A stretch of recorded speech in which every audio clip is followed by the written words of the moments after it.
Hi everyone, it's me again, Kim from Kim's Cozy Corner, and it is time to plant our fall crops.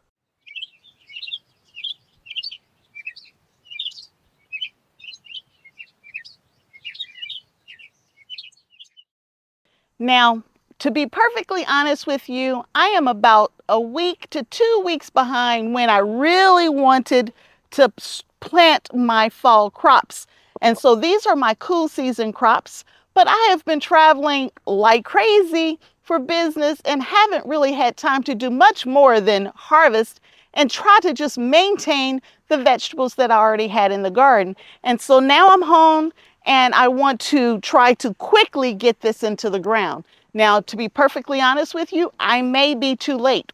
I don't know if I'm too late in getting these in the ground, but I am going to have all kinds of frost covers and everything else to try to extend the season for me to give these vegetables time to grow.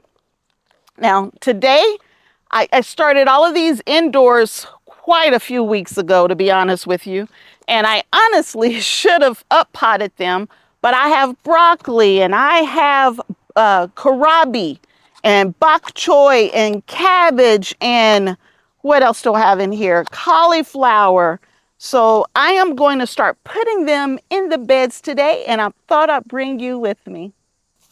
Now this bed here, I removed the spring broccoli because that was what was in here. Spring broccoli that was every bit 4 feet, if not taller. And I had cut it back, to be honest with you. I cut it back till it was no more than like a foot tall, and it grew to another 4 feet tall. So I know this is a good spot for broccoli. I know it's happy in this space here, but we're going to get us some fresh plants started. Since I already had broccoli in this space, I'm probably going to just go back with broccoli in this space and find another space for some of those other vegetables. So I've already removed the mulch, or at least that's what I'm doing now, is pushing the mulch back. And I didn't pull the stems up. And I did that on purpose. I said, hey, we'll worry about them later. I'm going to be honest with you, I still don't want to pull them up right now because they are in there. But that's okay. We are going to plant in between them with the broccoli that I have today. Now, I'm not one who believes in turning all of the soil, so we won't be turning all of the soil, but I will make sure that I get fertilizer and some compost to the top layers here and get the weeds out. Tell you, these weeds try to take over on me. I'm going to add just a little bit of granular fertilizer to this space. I'm going to add some compost if I can get to it.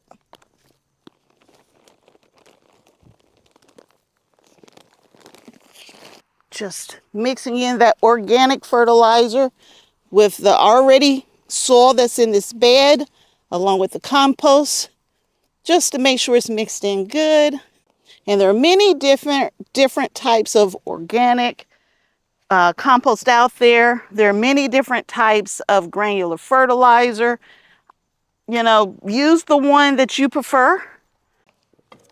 In the spring, I use this mycos.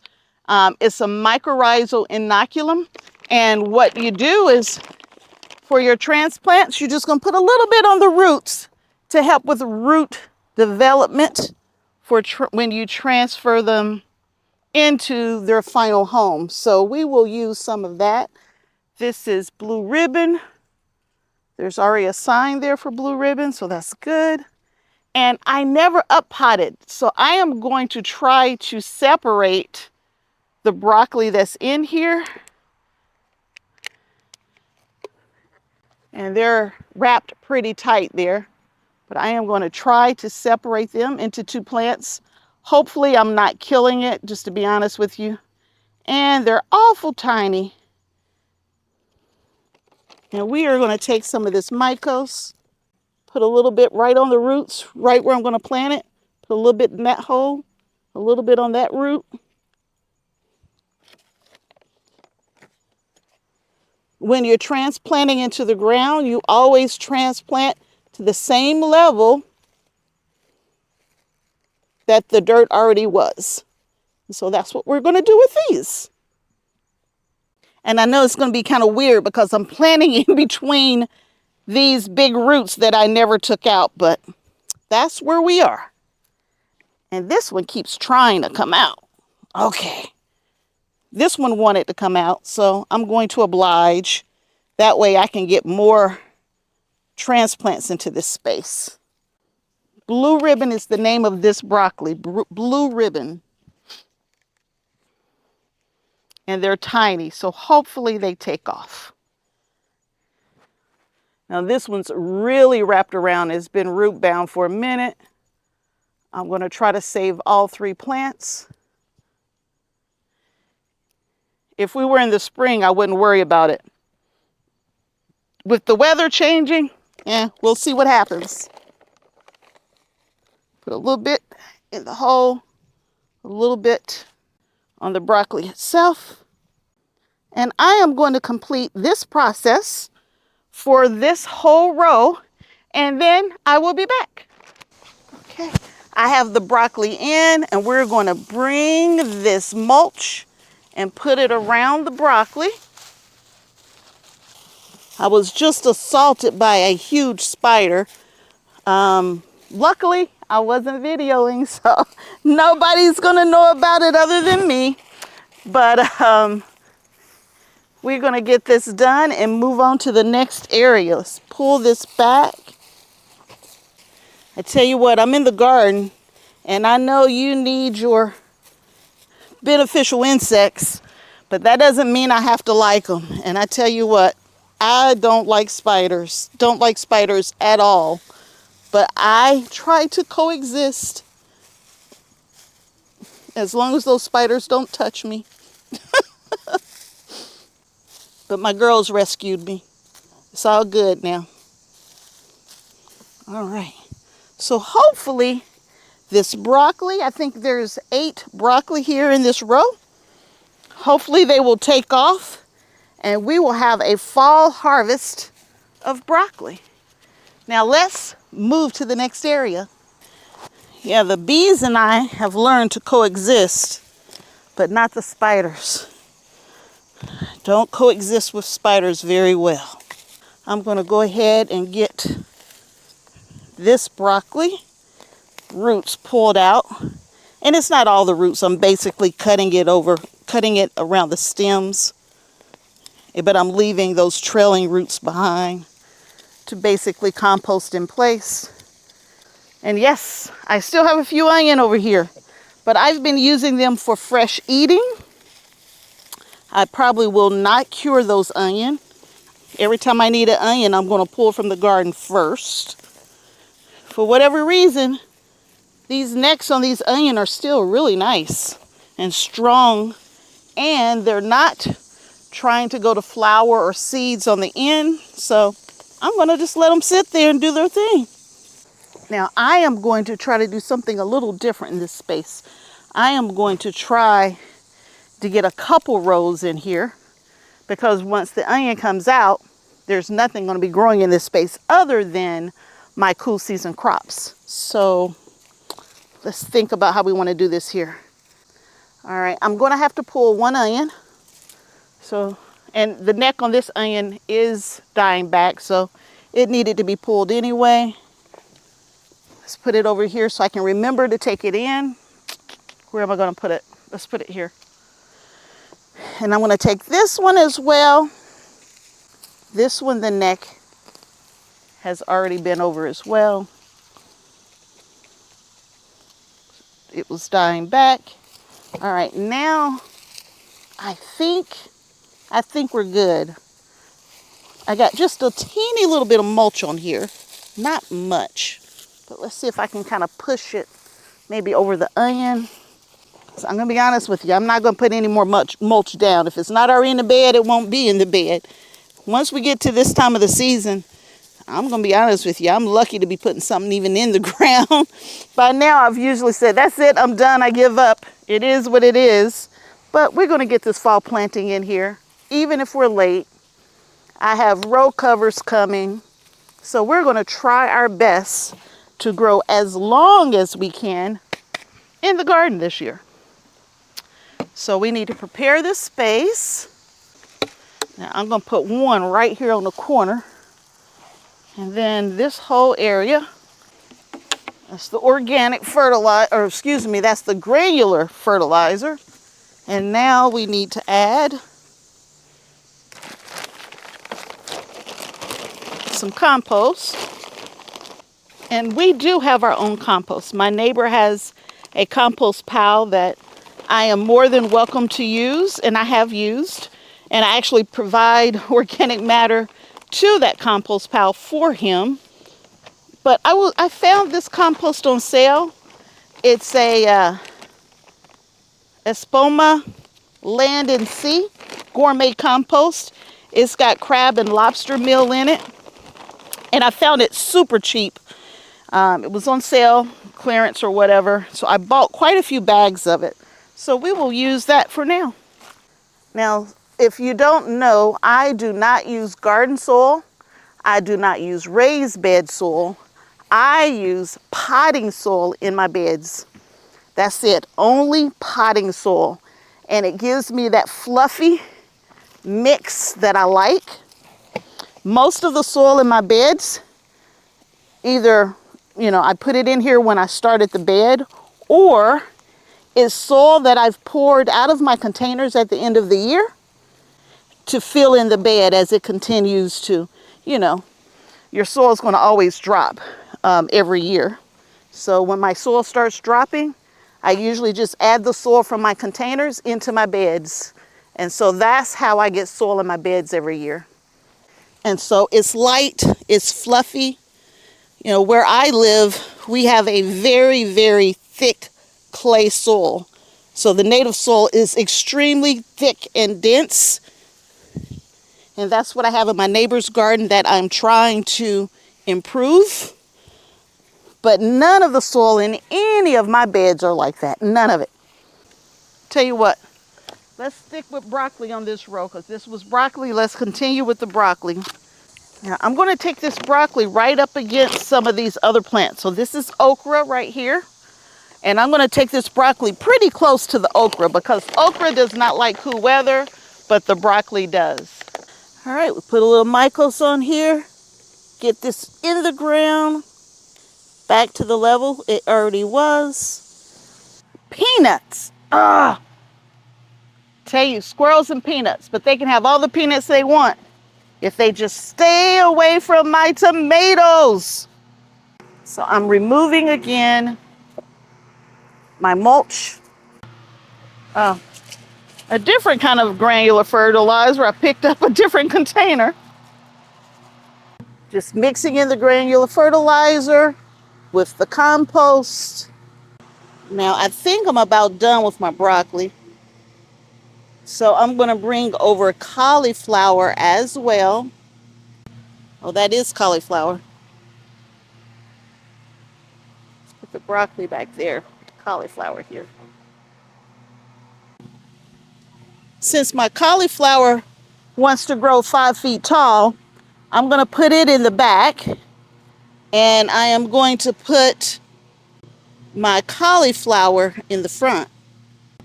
Now this is Flame Star cauliflower. It has a orange cheddar color to it.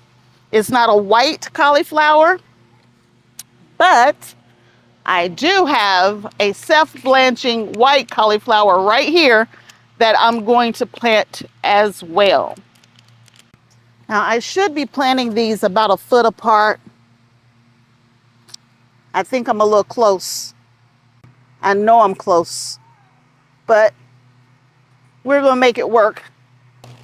We are going to just keep coming.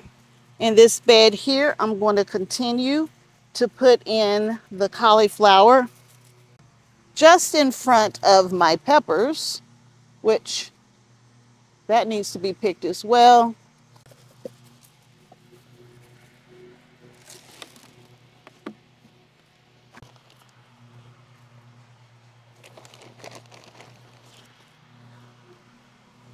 Now, after today, I will not be planting anything else outdoors other than maybe some lettuce where I'm pulling something out, putting something in.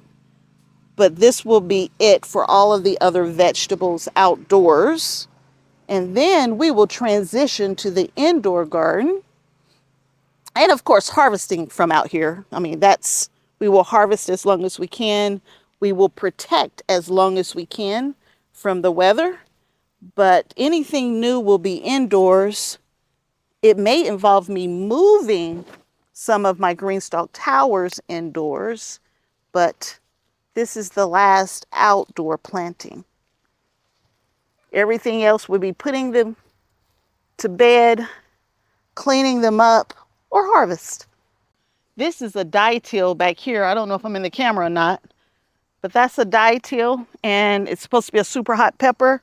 That's done nothing for me, and now that we're close to the end of the season, I see 2 peppers.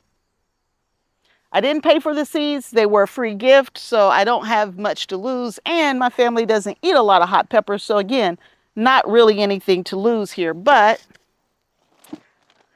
I like for everything to be successful in the garden if possible. Okay, so we will keep going with the self-blanching white cauliflower. Looks like I have about 6 left. These are actually super wet. Actually, they're too wet. While I was gone, my helpers watered them, but didn't remove them, left them sitting in water. So they are soggy. If you're trying to figure out when to start your fall crops, you want to look and see when is your first frost in the fall. When will you receive that first frost? And you can start your plants indoors so that you can get them outside, I don't know, maybe a month before the last frost if it's not too hot. And your cool season crops can take a light frost. So there's probably a good 4 weeks of light frost that your plants can handle, maybe. But just look at the packs, and they usually don't even talk about fall harvest. But you can plant cool season crops in the spring and in the fall, at least in my zone. And so my first frost is toward the end of October. It's the 1st of September now. And I'm hoping these will take off. The days are only in the high 70s, low 80s, and the nights can get down into the 40s when we get toward October. But all of these can handle those cool nights. And typically, they're even a little sweeter if they get hit with a light frost. So I'm ready for it. Now, if a hard frost is going to come, then I will cover all of these up and make sure I will cover all of these up to protect them from a hard freeze. So I am banking on getting some cauliflower this year. Okay, moving to another area.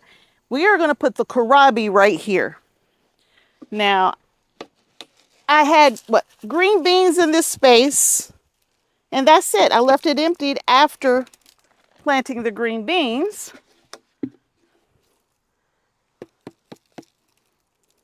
Running low on my organic, running low on my granular fertilizer. I have a little bit left, but we will go as far as we can with it. But we're going to put kohlrabi here.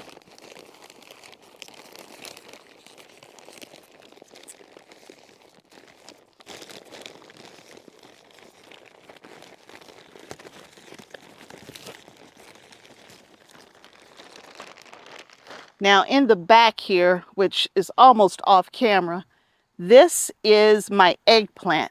And I did get, I don't know, maybe 4 eggplant, and I roasted them. It might have been 6 because it was at least 2 off of each. But it was completely shaded out by the green beans that were in front of them.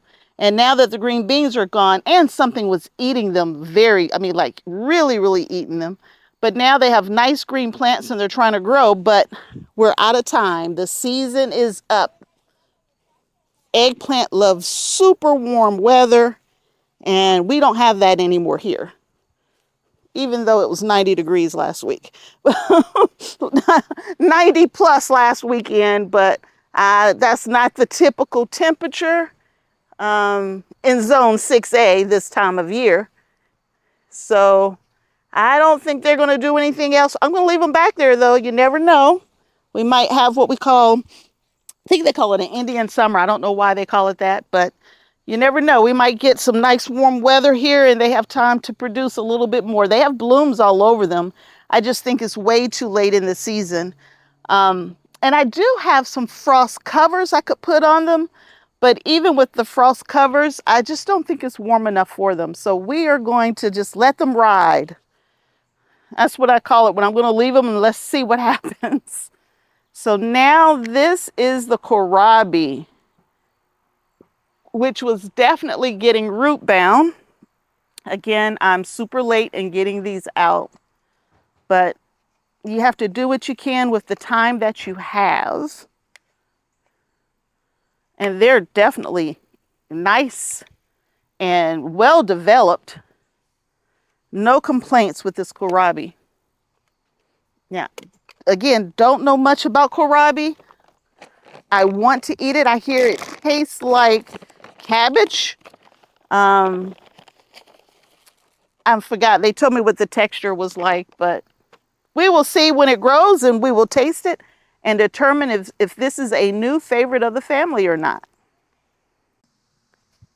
Now, I should only put, this is a 2 by 3 foot raised bed, but I'm going to put 2 rows of 4 in here.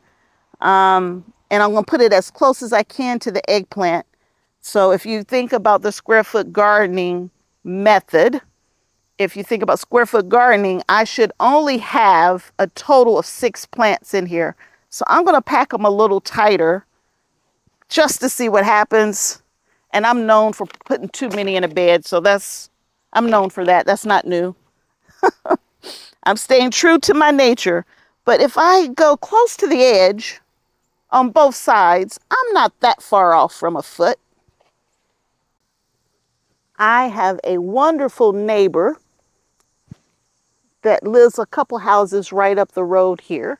And most of my neighbors, well, when I first moved in, were already retired. And, you know, most of them stayed at home. The kids would come by. Their kids are probably my age. And so I'm 51. Ooh, I don't know how old I am. I'm 51. And my neighbors have one child that lives in Germany, and they just happened to be in town visiting. And when they were in town visiting, again, as I've said many times, my neighbors like to walk up and down the street and say hello. The son and his wife that are from Germany stopped by, said hello. I got to meet them. And I'm learning more and more about some German dishes that I can use and recipes that I can use for some of these vegetables that I'm growing. And so it was wonderful meeting them. And I'm hoping that I can learn lots and lots of German recipes to use with kohlrabi for one. As well as different cabbage recipes and recipes for different types of lettuce. And so you never know who you're going to meet, and you can learn something from everybody. And so I thought it was wonderful meeting them. And now I have new recipes to try and new ways of using my vegetables. So I may come back and say, hey, everybody needs to try this new recipe, because I am up to trying new things. And here's a tomato plant who's self-seeded. It's way too late for you, baby. You're not going to make it. Okay. Oh, man, there's some tomato plants here, too. I tell you, the one thing I don't worry about is volunteer tomato plants. I always have plenty. Not that I need them because I planted over 120 myself. But in addition to those 120, nature gave me a few more. Okay, kohlrabi's in. Back to the task at hand here. So what I've been doing is just leaving the roots in. But I'm going to have to pull these roots out to get this new cabbage in. Oh, ants, ants, ants, ants. Woo. All right, I ran into an ant nest, so I'm going to have to stop for a few minutes. Let's let them settle, and I will be back. Okay, this is the last area. Now, I had squash growing here, but now I just have trees. And in the back here, this is okra that is producing. Just enough for my mother to enjoy, but there's okra in a few other places as well. And so I have just a little bit of kohlrabi left and just a little bit of cabbage left that we're going to put here. What else did I have here? I had squash here. I had Italian heirloom. No, it was an Italian squash. I don't remember. That I had in this spot here, and it was extremely productive. I gave a lot of it away. I even canned squash and onion this year, which is the first time I've ever done that. So there's lots and lots of squash in the house that we've enjoyed from the one plant that was here. This is all the fertilizer, granular fertilizer I have left, which it should start going on sale at like the big box stores and stuff like that because the season's almost over and most people don't do a winter or fall garden. So I'm going to grab it while it's on sale so I have enough stock to get me through the winter. I don't want to buy it after it's been sitting on the shelf all winter long and then I go to buy it and it's degraded because it's set in the sun or whatever, you know. So I want to buy it so I know how it's being stored. We will put 2 cabbage in the front here.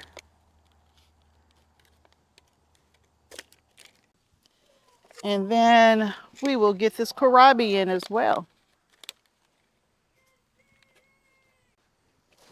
I'm also going to add the kohlrabi very, very close to this okra because the okra, when that cool weather hit, is dying. It's going to be gone and it's going to give room for that kohlrabi. So, oh, I've already pulled it out. I'm like, where did it go? So if I need that space back there, I am going to use it. And you're going to be like, you're planting it too close. And yes, but I'm planting it close knowing that this okra won't be here very long. And I think that's it. Let's get some of the last of my mycos. And I think throughout the whole season, when you think about the size of my garden, I've gone through 2 bags of my mycos in one season. Kind of give you an idea of how much I use. But I plant all of my veggies. I start them all from seeds myself indoors or direct sow them in the garden. So I'm very proud of myself that I did not buy any transplants from any of the big box stores or anything like that. The only thing that I bought this year, and I'm so proud of myself, but the only thing that I bought this year was a few strawberry plants, and that's it. Everything else I grew from seeds that I started indoors in my indoor grow tent. Now, if you're interested in starting your own indoor grow space, I have how to set up your indoor grow space. Everything that I have in my indoor grow space and where I bought it from and the name brands, I have a playlist with all of that information in it. So if that's what you're interested in doing, you can take that information, you can go online and find those same supplies to set up your indoor grow space. And I will start setting up my indoor grow space sometime, depending on my travel schedule. But sometime within the next month, you're going to see a video of me setting up this year's indoor grow space. But I'm not going to make any promises of when, because it all depends on travel. But there will be an indoor grow space. I will grow all winter long, and I will bring you along with me. All right, folks, that's it.